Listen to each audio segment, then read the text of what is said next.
Okay, in this section, we are looking at Introduction to Rational Expressions. This is also considered a review exercise. I wanted to go ahead and give you a lecture on it.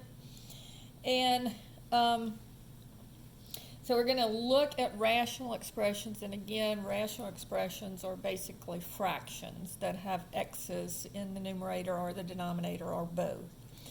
So the first part, they will ask for you to find the restricted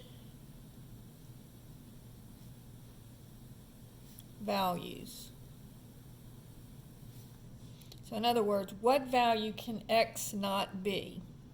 So if I have 5 over 3x plus 1, notice that in this case my denominator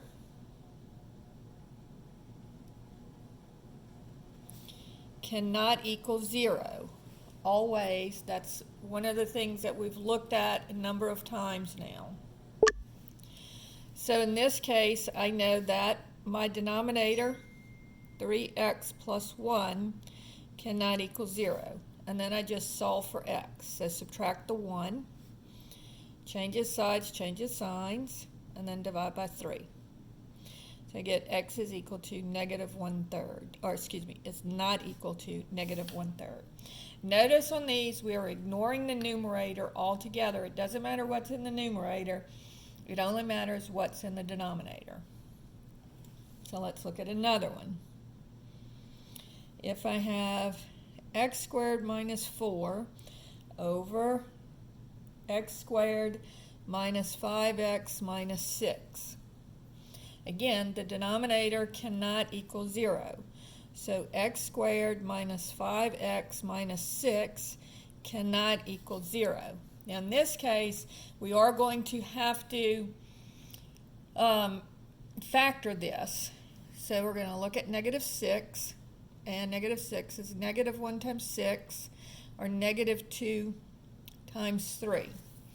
Now be careful here because we're adding. So it's not going to be 2 and 3 because negative 2 plus 3 would be 1. Negative 1 plus 6 gives me 5. But I want negative 5, which means right number but wrong signs. To change both of the signs. So this will factor into x plus 1 times x minus 6 cannot equal 0. So that tells me that x plus 1 cannot equal 0. So x cannot equal negative 1, subtracting 1 from both sides. And x minus 6 cannot equal 0. So adding 6 to both sides, x cannot equal 6. So my two restricted values for this problem are negative 1 and 6. Now, if I have x plus 3 over x squared plus 36. Again, I've ignored the numerator completely and I look just at my denominator. So I would say x squared plus 36 cannot equal 0. Now in this case, if I bring the 36 over, because it's not a difference of two squares because this is a plus, so this becomes negative 36. Which gives me imaginary numbers. Now, in this section, we're not looking at imaginary answers, and so in this case, there would be no restrictions. So on your homework, there's a place that you can click that says no restrictions. So on this one, it would be no restrictions. And number 4, if I have 3x minus 2 over 5, again, 5 is my denominator. 5 is not equal to 0. There's no x. So again, there are no restrictions. So that's the first type of problem that we're going to have in this section. Now the second type of problem, they will ask us to reduce the fractions to lowest terms. So if I have the problem 2x minus 10 over 3x minus 15. Now on this one, again, I have to factor everything and see what I have. So notice that both 2 and 10 are divisible by 2. So I'm going to factor out a 2. And then remember, I'm dividing both of these terms by 2. So 2x divided by 2 gives you x, minus 10 divided by 2 would be 5. And then here, 3 and 15 are both divisible by 3. So I'm going to divide everything by 3. So 3x divided by 3 would just give me x, minus, and then 15 divided by 3 is 5. And so now my x minus 5's cancel, so that would give me 2/3. Now notice, if they ask for the restricted value, x minus 5 cannot equal 0. So we still have the restricted value, adding 5 to both sides, of 5. So just because you're canceling it doesn't mean that it's not a restricted value anymore. The original denominator cannot equal 0. So I could say 3x minus 15 cannot equal 0, and then add the 15 and then divide by 3. So I get x is not equal to 5. But since I already have it factored here, notice that the 3 can't equal 0. That's just a 3. There's no x involved. So I can look at just this factor, x minus 5 cannot be equal to 0. And so you can do it either way. If you already have it factored, you can just look at each factor. So that's problem number 1. Problem number 2 says x squared minus 3x minus 4 over x squared minus 16. So now I'm going to look at the factors of x squared minus 3x minus 4. So looking over here at negative 4, that's going to be negative 1 times 4, or negative 2 times 2. So the negative 1 and 4 gives me 3, but I want negative 3. So that means right numbers, wrong sign, so I change both of the signs. So this will factor into x plus 1 times x minus 4.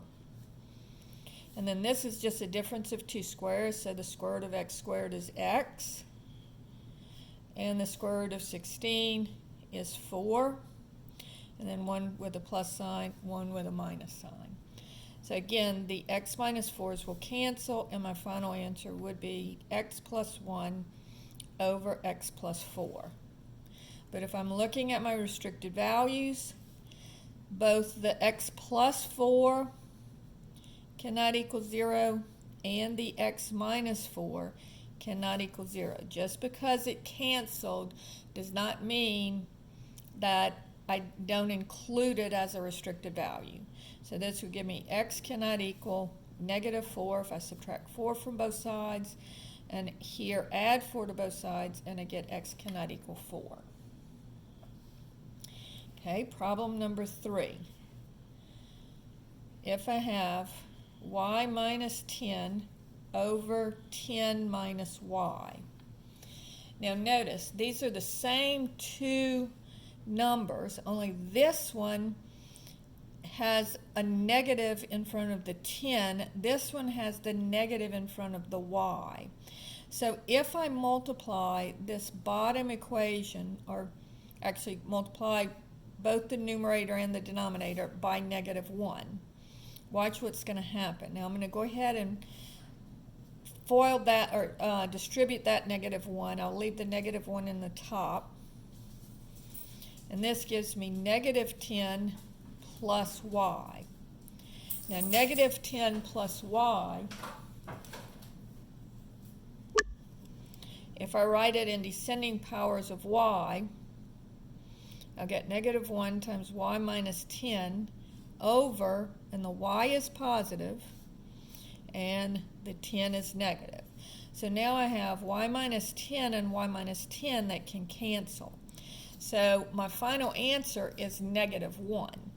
Now notice on this one, any time that you have y minus 10 and 10 minus y, where it's the same two numbers and it's subtraction and it's written backwards, then the factor that's the difference here is -1. So whenever we see that, we're going to make it equal to -1.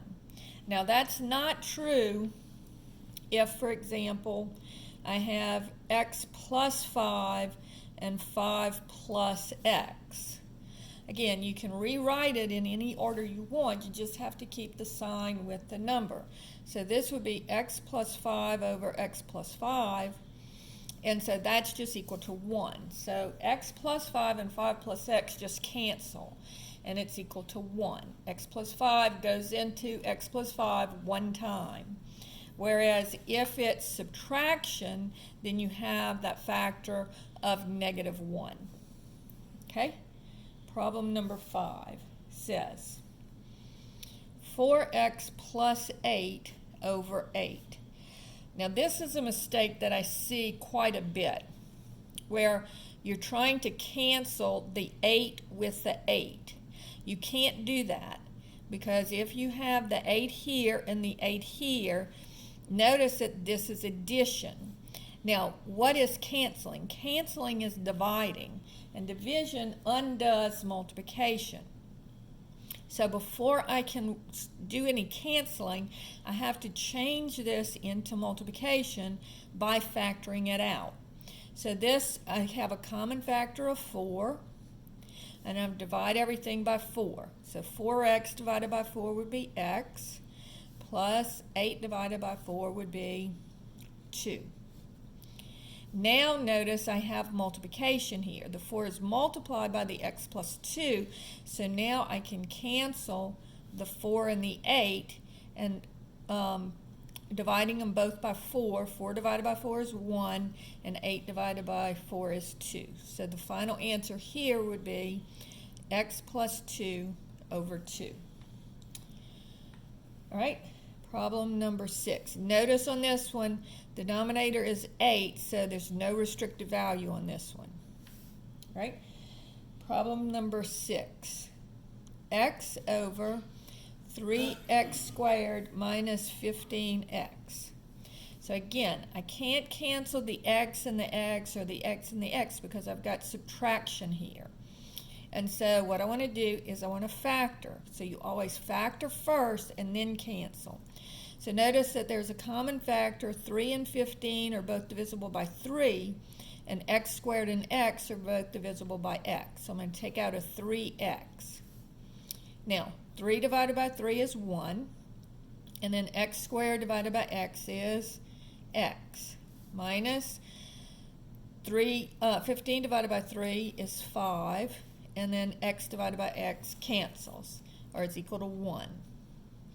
So now let's see if I can cancel. Yes, because now I've got multiplication, so this x and this x would cancel, so that means x goes into x one time. So my numerator is 1.